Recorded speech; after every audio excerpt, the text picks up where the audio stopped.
Hare Krishna, Namaste, Chapter 9, entitled as Raja Vidya Raja Guhyam.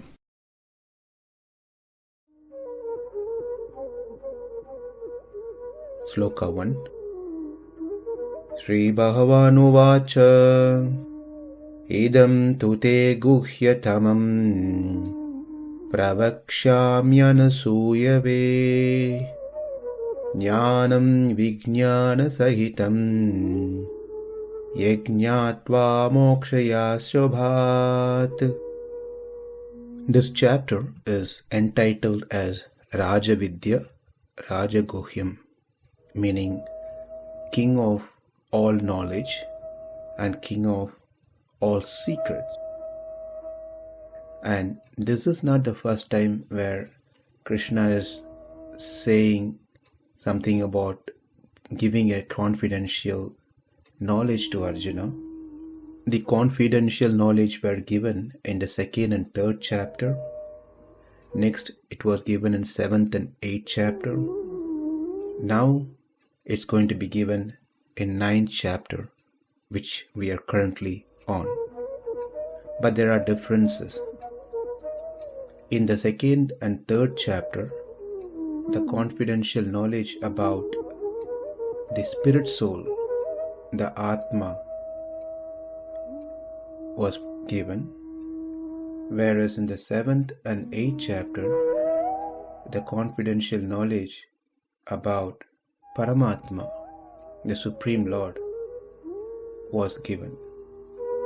And in the 9th chapter, the confidential or the secret that is going to be shared is about pure, unalloyed devotion. It's about Bhakti Yoga, which is considered to be the topmost secret, the king of all secrets. Karma Yoga, which was discussed earlier, is secret also. Jnana Yoga, which was discussed, is greater secret, whereas when it comes to Bhakti Yoga, it is the highest secret. That is to convey the message that this chapter has to be listened most attentively. And the second point is, because it is highest secret, it is not to be simply imparted to anyone and everyone. Now let's understand the word by word meaning and the translation before we get into further details on this sloka. śrī-bhagavān uvāca.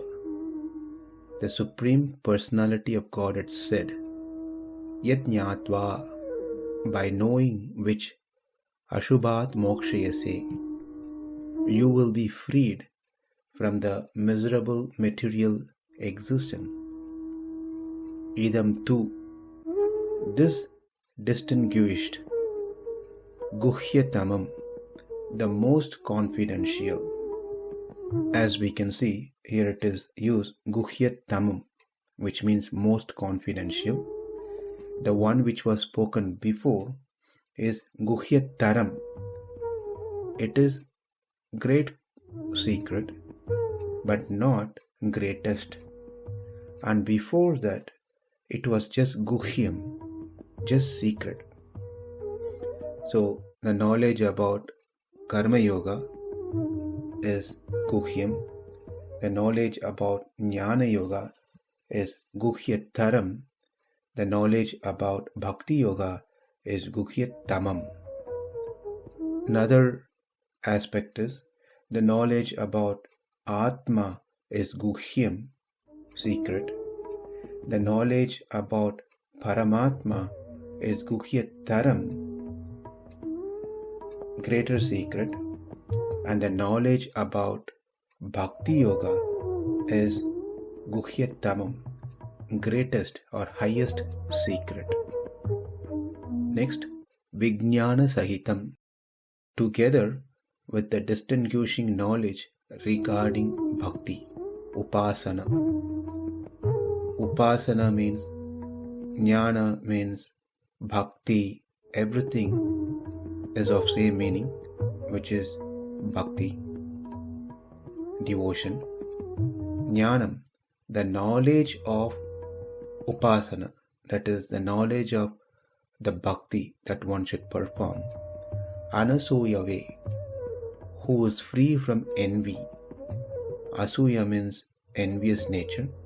Anasūya means free of being envious. Te, to you, pravakṣyāmy, I am going to impart very clearly. Pravakṣyāmy means I am going to tell you without reserving anything about Bhakti Yoga. Why you have to tell me, Krishna? Because you are not envious about me. Anasūyave.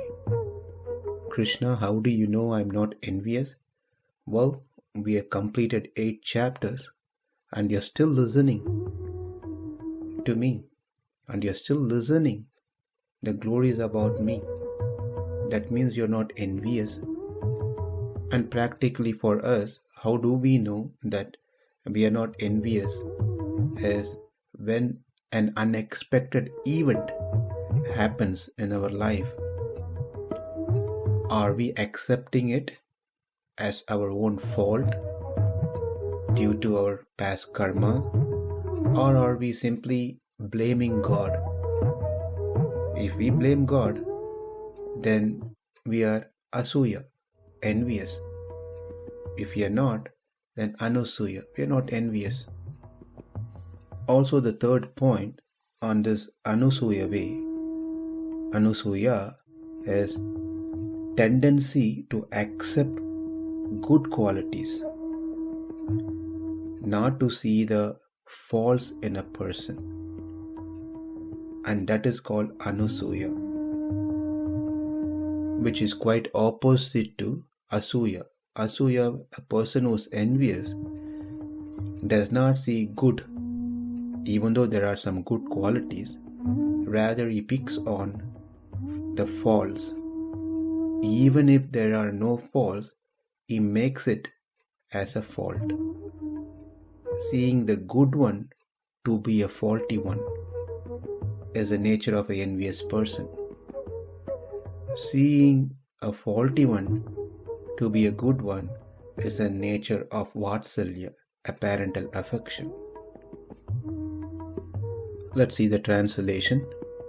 The Supreme Personality of Godhead said, "My dear Arjuna, because you are never envious of me, I shall impart to you this most confidential knowledge and realization, knowing which you shall be relieved of the miseries of material existence." In other words, when Krishna says you will be relieved from miseries of material existence, that means you'll be free of any sins. That's the only way one can get freed from the material existence. As long as we have papa punya karma, we will be in this material world. It's only when we are free of papa and punya karma that we will be free from this material existence. Idaṁ tu te guhya-tamaṁ pravakṣyāmy anasūyave jñānaṁ vijñāna-sahitaṁ jñātvā mokṣyase śubhāt. Namaste. Hare Krishna.